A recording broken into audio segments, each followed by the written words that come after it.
ಹೇಮಿನ ಚಿಕ್ಕ ಗೋಶಾಲೆಯಲ್ಲಿ ದೇವರ ಮಗನು ಜನಿಸಿದು.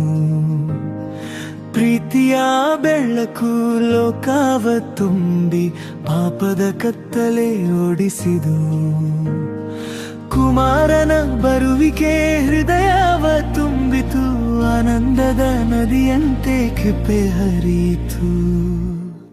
ಕ್ರಿಸ್ಮಸ್ ಬಂತು, ಸಂತೋಷ ತಂದಿತು, ಯೇಸು ರಾಜನು ಭೂಮಿಗೆ ಬಂದನು. ಹಲ್ಲೆಲೂಯಾ ಹಾಡೋಣ ಎಲ್ಲರೂ, ರಕ್ಷಕನನ್ನು ಸ್ತುತಿಸೋಣ ಎಲ್ಲರೂ.